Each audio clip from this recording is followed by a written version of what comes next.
हरये नमः विष्णवे नमः महाकालाय नमः। गुरुब्रह्मा गुरुर्विष्णुः गुरुर्देवो महेश्वरः गुरुसाक्षात् परब्रह्म तस्मै श्री गुरवे नमः। వాహిని టీవీ ప్రేక్షకులందరికీ వాహిని టీవీ యజమాన్యానికి ఆ మహాకాల విశ్వరూపుడు ఆయురారోగ్య ఐశ్వర్యాలు ప్రసాదించుగాక।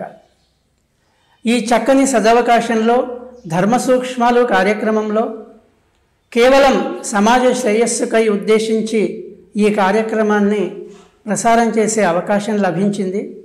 ఇందులో ఎక్కువ నరదృష్టిపై మనందరి దృష్టి కలుగుతోంది। ప్రతి ఒక్కరు కూడా సహనాన్ని కోల్పోవడం వల్ల, ఈర్ష్య అసూయలు పెంచుకోవడం వల్ల నరదృష్టి ఎక్కువైంది। ప్రతి ఒక్కరు కూడా ఎవరిని కదిలించినా కూడా నరదృష్టి ఉంది స్వామి, నరదృష్టి ఎలా పోతుందనే అడుగుతూ ఉన్నారు। ఇది అంటే ఒక్కొక్కప్పుడు ఒక్కొక్క విధంగా ఒక్కొక్క విధమైన బాధలు మనకు కలుగుతాయి। రోగాలు ఏ విధంగా మారుతూ ఉన్నాయో ఒక్కొక్క సంవత్సరంలో కొన్ని సంవత్సరాలకు కొన్ని రోగాలు మాయమవుతున్నాయి, కొత్త రోగాలు మనకు పీడిస్తున్నాయి। అలాగే ప్రస్తుతం ఈ నరదృష్టి సమస్య కూడా బాగా అందరినీ పీడిస్తూ వస్తుంది। అయితే నరదృష్టి ఇప్పటిది కాదు, ఏనాటి నుంచో మనకు ఇది బాధ పెడుతూ ఉన్న సమస్యే। ఈ సమస్యను తొలగడానికి చిన్నపిల్లలకైతే దిష్టి తీసేస్తారు పెద్దవాళ్ళు, అనేక మార్గాలు ఉన్నాయి దిష్టి తీసేయడానికి। ఇక పెద్దవాళ్ళు అయితే అంటే కొంచెం స్తోమత కలిగిన వాళ్ళు నరదృష్టిని తొలగించుకోవడానికి యజ్ఞయాగాలు చేసుకోవచ్చు, దైవ దర్శనాలు చేసుకోవచ్చు। తర్వాత అన్నింటికంటే ముఖ్యమైనది గృహం నిర్మాణంలో కానీ వాహనానికి పూజలు, కొత్త వాహనానికి పూజలు చేయడం విషయంలో కూడా నరదృష్టి తొలగిపోవడానికే వాహన పూజలు చేయిస్తారు। ప్రతి విజయదశమికి ప్రతి దీపావళికి కూడా గృహానికి నరదృష్టి తొలగింపజేసుకుంటారు। అంటే మన పెద్దలందరూ కూడా ఈ సాంప్రదాయాలను మనకు వాళ్ళు దూరదృష్టితో ఇవన్నీ ఆలోచించే వాళ్ళు ఈ నియమాలు ఏర్పాటు చేశారు। అంతేకాక నూతన గృహ ప్రవేశం అప్పుడు కూడా ఈ నరదృష్టి కలగకుండా ఉండడానికి దృష్టి దోషానికి ఈ వాస్తు బలి అని, తర్వాత గుమ్మడికాయను గుమ్మం ముందు కట్టడం, నిమ్మకాయలు కొబ్బరికాయలు కొట్టడం, గుమ్మడికాయ కొట్టడం, ఇవన్నీ కూడా ఈ నరదృష్టి తొలగడానికి ఏర్పాటు చేసినవే।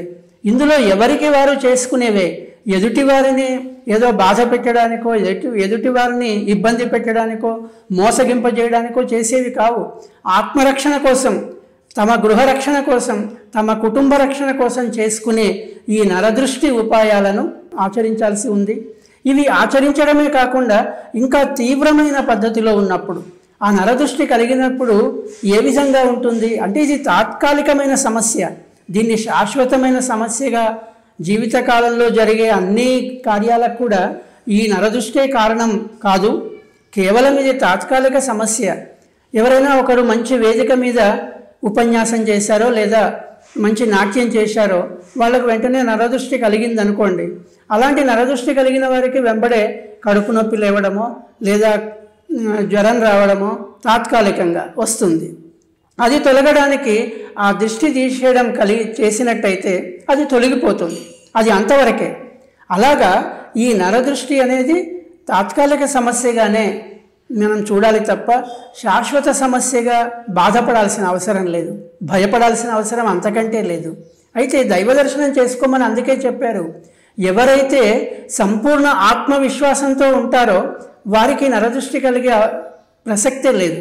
అంతేకాదు మనోధైర్యంతో ఉన్నా కూడా, అన్నింటికంటే సమాజానికి మేలు చేసే కార్యక్రమాలు చేసేవారికి కూడా సత్యము, దయ, శాంతము, త్యాగము ఇవన్నీ కలిగిన వారికి ఈ నరదృష్టి వర్తించదు। అందుకే మహాత్ములు దర్శనం వల్ల కూడా మనకు నరదృష్టి తొలగిపోతుంది। ఇలాంటి మహాత్ముల సందర్శనము, దైవ దర్శనం చేసుకోవడం వల్ల ఈ నరదృష్టి తొలగిపోతుంది। అందుకే ప్రతినిత్యం కూడా వారి సాంప్రదాయాలను అనుసరించి దైవ దర్శనం చేసుకోవడానికి ప్రయత్నం చేయాలి। ఈ మహాకాలుడి యొక్క స్మరణ వల్ల కూడా నరదృష్టి తొలగిపోతుంది। సిద్ధకుంజిక మహాకాల దర్శనం వల్ల కూడా ఈ నరదృష్టి తొలగిపోయే అవకాశం ఉంది।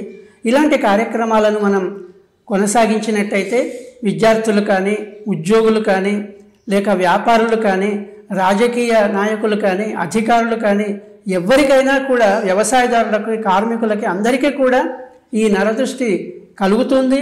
తొలగడానికి వారు ఎవరికి శక్త్యానుసారం వారు ప్రయత్నం చేసుకొని ఈ నరదృష్టిని తొలగింపజేసుకోవచ్చు. ఇప్పుడు ప్రస్తుతం జరిపే చండీ యాగాల వల్ల కూడా ఈ నరదృష్టి తొలగిపోతుంది. ఆ సమాజం అంతా కూడా, అక్కడున్న వాతావరణం అంతా కూడా దృష్టి దోషం తొలగి సుఖశాంతులతో ఉంటారు. అందుకే ప్రతి ఒక్కరు కూడా ఈ నరదృష్టిని తొలగింపజేసుకొని ఆయురారోగ్య ఐశ్వర్యాలతో సుఖించాలని కోరుతున్నాం. సర్వే జనా సుఖినో భవంతు, సమస్త సన్మంగళాని సంతు. శుభం. వీడియో కనుక మీకు నచ్చినట్లయితే లైక్ చేయండి, షేర్ చేయండి. మరిన్ని వీడియోస్ కోసం మా ఛానల్ని సబ్స్క్రైబ్ చేయండి.